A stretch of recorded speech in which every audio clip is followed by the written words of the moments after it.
এক ছিল ছোট্ট ছেলে, তার নাম অপু। সে থাকত একটা মাটির কুঁড়েঘরে, যার চারপাশে ছিল সবুজের সমারোহ। কুঁড়েঘরের পাশেই ছিল একটা ঘন বন, আর তার কিনার ঘেঁষে বয়ে গিয়েছিল একটি শান্ত পুকুর। পুকুরের ধারে জবা ফুলের গাছগুলো যেন লাল রঙের প্রজাপতির মতো ফুটে থাকত।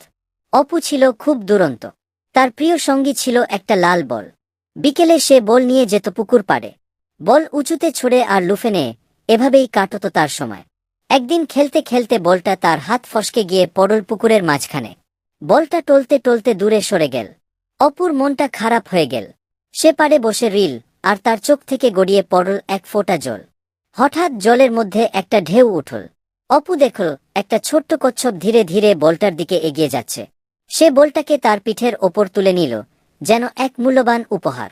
এরপর কচ্ছপটা খুব সাবধানে সাঁতরে পাড়ের কাছে এলো এবং বলটা নামিয়ে দিল। অপু অবাক হয়ে দেখল এই দৃশ্য। তার মন খুশিতে ভরে উঠল। সে দৌড়ে গিয়ে বলটা তুলে নিল আর কচ্ছপটাকে বলল, তোমাকে অনেক ধন্যবাদ বন্ধু। কচ্ছপটা যেন তার কথা বুঝতে পারল। সে অপুর দিকে তাকিয়ে মাথা নাড়ল।